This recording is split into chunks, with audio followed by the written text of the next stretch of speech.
পুরীর হোটেলে বসেই ঠিক হয়েছিল প্রয়াগরাজ মহাকুম্ভে যাওয়ার দিন।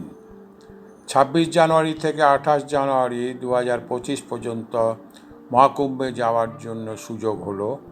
আমি একজন যোগী মানুষ, তাই প্রথমেই ঈশ্বর পরিনিধান করে রাখি। জগন্নাথ দর্শন এবং মহাকুম্ভে স্নান শ্রীমতী রীতি চক্রবর্তীর প্রচেষ্টায় এবং শ্রী অমিত চক্রবর্তীর পৃষ্ঠপোষকতায় সম্ভব হয়েছে। এটাকেই যোগ বা সংযোগ বলা হয়। তাই আপনাদের বোঝাবার জন্য মহাকুম্ভ এবং যোগ ভিডিও অ্যালবামটি প্রকাশ করতে হচ্ছে। 144 বছর পরে মহাকুম্ভের সুযোগটি আসে। একজনের জীবনে একবার আসতে পারে, আবার নাও আসতে পারে। বিভিন্ন মিডিয়ার দ্বারা এই মহাকুম্ভ বিষয়ে আপনারা অনেক কিছু জেনে গেছেন, তাই আমি সেই একঘেয়ে কথায় না গিয়ে মহাকুম্ভ এবং যোগ বিষয়ে আপনাদের বর্ণনা করছি। প্রয়াগরাজ, যার পূর্ববর্তী নাম ছিল এলাহাবাদ, মহাকুম্ভের প্রথমে কিছু সাবধানবাণী দিয়ে রাখছি। এই সাবধানবাণীগুলো না মানলে আপনি মহাকুম্ভে গিয়ে বিপদে পড়তে পারেন। এখানেই যোগের দ্বারা শারীরিক এবং মানসিক উন্নতির প্রয়োজন। 10 বছরের নিচে শিশু, অসুস্থ এবং খুব বৃদ্ধ লোকেরা যাওয়া উচিত না।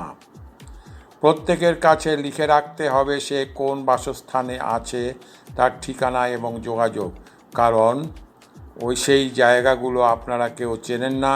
সেই জায়গাগুলোর উচ্চারণ এমন আপনারা মনে রাখতে পারবেন না। প্রয়োজন হলে প্রশাসনের সাহায্য নিতে হবে। সম্পূর্ণ শহরের গাড়ি বন্ধ হয়ে গেলে আপনি পায়ে হাঁটবার জন্য মানসিক প্রস্তুত থাকবেন। নিজে বহন করতে পারবেন কেবল সেই পরিমাণ লাগেজ সাথে নেবেন। কোনো গুজবে কান দেবেন না। আপনার উদ্দেশ্য ত্রিবেণী সঙ্গমে গিয়ে গঙ্গা, যমুনা, সরস্বতীতে ডুবকি লাগিয়ে জীবনের মনের সংকল্প পূর্ণ করা। সে পথে এগিয়ে যাবেন কেবলমাত্র। সুযোগ বুঝে আপনার থেকে হয়তো বিভিন্নভাবে একটু বেশি পয়সা কেউ কেউ নিতে পারে, কিন্তু প্রয়াগরাজের লোকজনেরদের বিশ্বাস করা যায় এবং তারা ভালো। ভ্রমণের কদিনের জন্য জীবের লালসা, ভোজন এবং নিদ্রার বাসনা ত্যাগ করুন। সাথে প্রয়োজনের একদিনের শুকনো খাবার রাখবেন। আমরা বিস্কুট এবং চানাচুর খেয়েও থেকেছি। তাঁবুতে থাকা এক আলাদা আনন্দদায়ক, কিন্তু প্রচুর বড় বড় ভালো হোটেল আছে। অনেকে নিজস্ব বাড়িও ভাড়া দেয়। সকল বাসস্থানের বুকিং অগ্রিম করে রাখতে হবে। সব কিছু ওয়েবসাইটে পাওয়া যায়। ছোট ছোট টোটো, অটো গাড়ি বা বাইক ব্যবহার করার চেষ্টা করবেন, যারা অলিগলি দিয়ে আপনাকে নিয়ে যেতে পারবে। একটু বেশি খরচা করবার জন্য মানসিক এবং পকেটের প্রস্তুতি থাকলে আপনাকে হাঁটতে হবে না বা কষ্ট পেতে হবে না। ত্রিবেণী সঙ্গম ঘাটে স্নানের জন্য নৌকাতে যাতায়াত করলে হাঁটতে কম হবে এবং ভিড় কম পাওয়া যাবে। ভিড়ের পথ এড়িয়ে চলুন এবং গুজবে কান দেবেন না। কাশ্মীর যাওয়ার মতো শীতের পোশাক নিয়ে যাবেন। মহাকুম্ভে তারাই যেতে পারে যারা মানসিকভাবে যোগী, তাই নিজেকেই যোগীর ধর্ম পালন করুন। কাম, ক্রোধ, লোভ ও মোহ কদিনের জন্য ত্যাগ করুন। আমাদের টিমে যারা ছিলাম, বোম্বের থেকে শ্রী কৃষ্ণেন্দু চ্যাটার্জি, শ্রী সজলেন্দু চ্যাটার্জি, শ্রীমতী মধুমিতা চ্যাটার্জি এবং শ্রী বিজয় অঙ্কলকোটি, তারা আমাদেরও থাকার ব্যবস্থা করেছিল। হায়দ্রাবাদ থেকে শ্রী অমিত চক্রবর্তী ও শ্রীমতী রীতি চক্রবর্তীর অফিস থেকে আমাদের যাতায়াতের ব্যবস্থা করেছিল। কলকাতা থেকে আমি যোগগুরু অজিত ব্যানার্জি খালি হাতে এক গৃহী সন্ন্যাসী সৌভাগ্যবানের মতো ডুবকি লাগাই। ভারত সরকার অনেক অতিরিক্ত ট্রেন দেওয়া সত্ত্বেও সমস্ত ট্রেনের যাত্রা একদম পরিপূর্ণ। 26 জানুয়ারি 2025 ভোর 7টায় নেতাজি সুভাষচন্দ্র এয়ারপোর্ট, কলকাতা থেকে বেনারসির ফ্লাইট ধরলাম। বেনারস এয়ারপোর্ট থেকে ট্যাক্সিতে বেনারস স্টেশন পর্যন্ত যেতে হয়েছিল। সেখান থেকে লজভি এক্সপ্রেসে আমাদের রিজার্ভেশন করা ছিল। এসি ফার্স্ট ক্লাসের মতো জায়গায় প্যাসেঞ্জার টুকপুর টয়লেট যাওয়ার উপায় নেই। টয়লেটগুলো নোংরা হয়ে আছে। আমাদের বার্থ প্যাসেঞ্জার দখল করে রেখেছিল, প্যাসেঞ্জারদের খালি করিয়ে তবে আমরা বসতে এবং শুতে পারি। প্রয়াগরাজ স্টেশনের 2 স্টেশন আগে রামবাগ স্টেশন আসতেই দেখা যেতে লাগলো বিশাল নদীর তীরে মাইলের পর মাইল, নদীর পাড়ে তাঁবু খাটানো, তার লাইট জ্বলছে, কি সুন্দর দৃশ্য। স্টেশনে নেমে ছোট্ট একটি টোটো ভাড়া করে নিলাম। আমাদের গন্তব্যস্থল ভোজ লাক্সারি ক্যাম্প। গ্রাম মহিউয়া পর্যন্ত যাওয়ার জন্য ভাড়া 1000 টাকা শর্ত। প্রশাসন রাস্তায় আটকালে পার করে নিয়ে যেতে হবে। দুবার আমাদের কথা বলে তবে প্রশাসনকে অনুরোধ করে আমাদের রাস্তা পার হতে হয়েছে। আরেকটি শর্ত হলো গুগল রোড ম্যাপ দেখে টোটোকে নিয়ে যেতে হবে। যারা প্রাইভেট কারে বা ট্যাক্সিতে আছেন তাদের 8 থেকে 10 ঘন্টা একই জায়গাতে স্থির অবস্থায় দাঁড়িয়ে রাস্তা খুলবে তার অপেক্ষা করতে হয়। কোনো প্রকারের বাস, প্রাইভেট গাড়ি বা ট্যাক্সি ওই শহরে ব্যবহার করা উচিত নয়। টোটো, বাইক রাইড, সাইকেল বা হাঁটা ব্যবহার করা একমাত্র ভালো উপায়। সন্ধ্যা 7টা নাগাদ রাস্তায় মেলার মাঠ এবং 1 কোটি টেন্টের শহর দেখতে দেখতে আমাদের বিলাসবহুল ভোজ ক্যাম্পে আমরা পৌঁছে গেলাম। আমাদের লাক্সারি টেন্ট বুক করা ছিল ভোজ, জায়গার নাম মহিউয়া, যমুনা নদীর পাড়ে। বোম্বে টিম একটি গাড়ি নিয়ে ইউপি ভ্রমণে বেরিয়েছিল। তাদের সঙ্গে এই ক্যাম্পে এসে আমাদের সাক্ষাৎ হয়েছে। এই গাড়ির জন্যই তাদের প্রয়াগরাজ ভ্রমণের পরে বেনারস ভ্রমণ করে অযোধ্যা যাওয়া সম্ভবপর হয়নি। আমাদের আপ্যায়ন করা হলো গরম দুধ দিয়ে। বিলাসবহুল সুন্দর তাঁবু দেখে আমি আপ্লুত ও আনন্দিত। সাথে অ্যাটাচ বাথ আছে, ভালো হোটেলের একটু করে ছোঁয়া আছে। রাত্রি ভোজ বুফে, সাধারণ খাওয়া দাওয়া, কিন্তু ইউপি রান্না খাওয়া যায়। আমাদের টেন্টে এক্সট্রা বেড ছিল, মোট 3টি বিছানা দিয়েছিল। 27 জানুয়ারি 2025 টেন্টের ভেতরে টেম্পারেচার 7 ডিগ্রি। ভোর 5টায় ঘুম থেকে উঠে নদীর পাড়ে ভোজ ক্যাম্পের গাড়ি করে যেতে হয়েছিল 2 কিলোমিটার দূরে। একটি এনআরআই টিমের সঙ্গে জয়েন করে 10 জনের জন্য একটি নৌকা করা হয়েছিল। যমুনা নদীতে নৌকাতে যেতে হবে 7 কিলোমিটার। নৌকা ভাড়া জনপ্রতি 1500 টাকা। যমুনা নদীকে পলিউশন থেকে বাঁচাবার জন্য কোনো আধুনিক নৌকা বা ভটভটি ওখানে চলবে না। চাঁদে যাওয়ার মতো পোশাক পরে আমরা 2 কিলোমিটার দূরে মহিউয়া ঘাটে গাড়ি করে পৌঁছালাম। শ্রী অমিত শাহ, ভারত সরকারের স্বরাষ্ট্রমন্ত্রী, আমাদের সাথে শাহী স্নান করবেন এবং গুরুদেব রামদেবজি মহারাজের ওনার সঙ্গে স্নান ছিল, তাই আমরা অতিরিক্ত সিকিউরিটি পেয়ে গেলাম। ভোরবেলা সূর্য উদয়ের সময় মনের ভেতরে অনুভূতি হতে লাগলো আমরা স্বর্গের পথে চলেছি। যমুনা নদীর পাড়ের বাদশাহ আমলের দেখতে দেখতে এগিয়ে চললাম।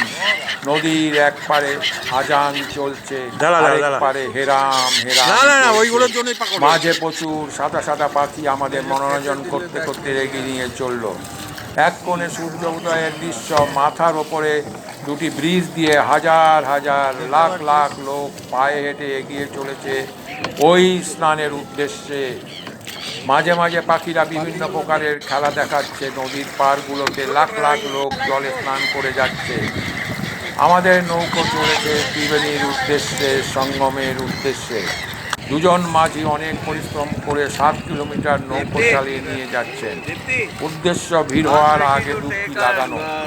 যখন আমরা সঙ্গমে পৌঁছালাম সেখানে এত ভিড় যে আমাদের পরপর 3টি নৌকোর উপর দিয়ে মাঝিরা হাত ধরে ধরে হেঁটে পার করে নিয়ে গিয়েছিল।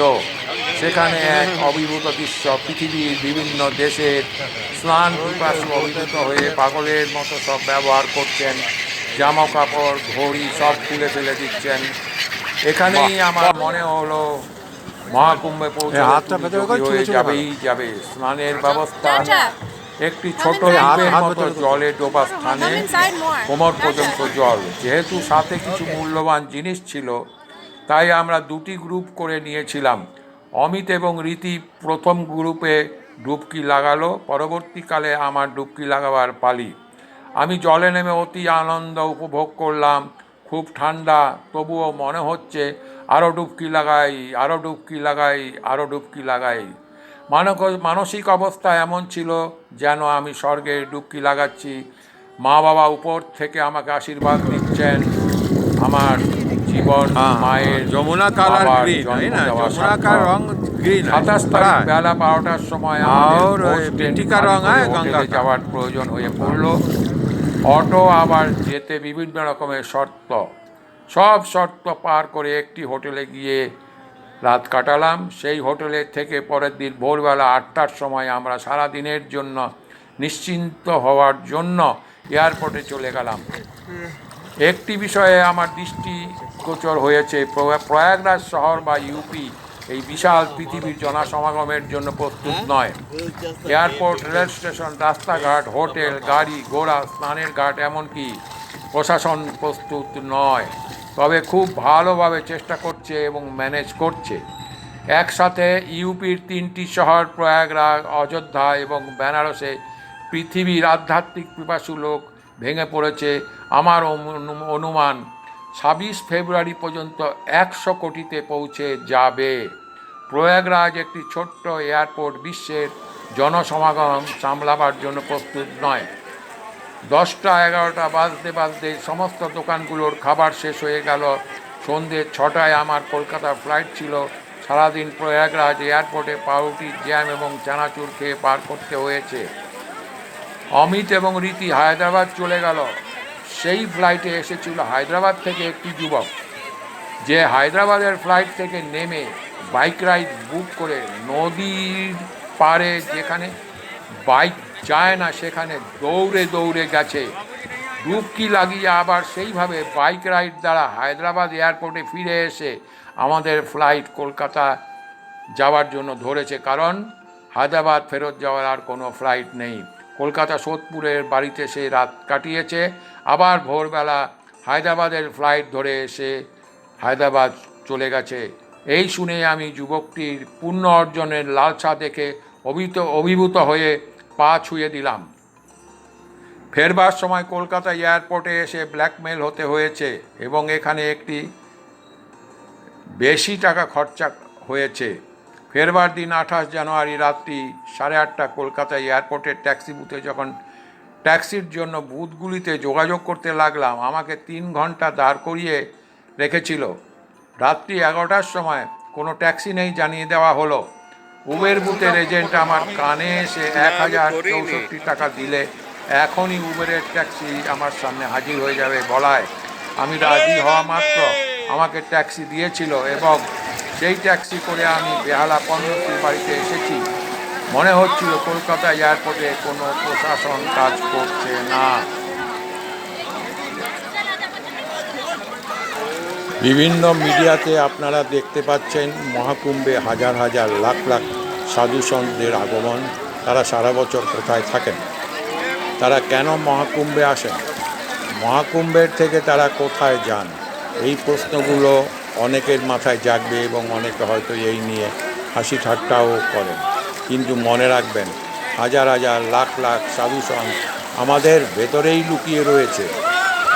কখনো কখনো মহাকুম্ভের নামে তারা উপস্থিত হয়ে যান, আবার কোথাও তারা দৃষ্টির বাইরে চলে যান। মহাকুম্ভ শেষ হলেই তারা অদৃশ্য হয়ে যান, সাধনায় মগ্ন হয়ে যান। তার ভেতরে বহু বড় বড় ইঞ্জিনিয়ার আছেন, ডাক্তার আছেন, শিক্ষিত মানুষ আছেন। অনেকে সংসার ছেড়ে গেছেন, অনেকে জন্মের পর থেকেই কোনো না কোনো আখড়ায় বড় হয়েছেন। এই যারা যোগ করছেন তাদের বলা হচ্ছে যোগী। তারা অবাস্তব অনেক কিছু করছেন। আপনার দেখতে আশ্চর্য লাগবে, কেন কি আপনি এই হঠযোগের সঙ্গে পরিচিত নন? যোগের যত রকম প্রকার ভেদ আছে তার ভেতরে এটি হলো হঠযোগ। অন্যান্য যোগ যারা করেন, যেমন জ্ঞান যোগ, অষ্টাঙ্গ যোগ, ভক্তি যোগ, এই প্রকারের অনেক প্রকারের যোগ আছে। তার ভেতরে হঠযোগ যারা করেন তাদের পক্ষেই মহাকুম্ভে ভক্তির সাথে স্নান করা সম্ভব। তাই তারা মহাকুম্ভের দিনে আবির্ভূত হন এবং মহাকুম্ভ পেরিয়ে গেলে তারা আবার অদৃশ্য হয়ে যান। পাহাড়ে, গুহায় বা কোনো আশ্রমে তারা চলে যান। মহাকুম্ভে সঙ্গমে স্নান করতে হলে আপনাকে যোগের ধর্ম পালন করতে হবে।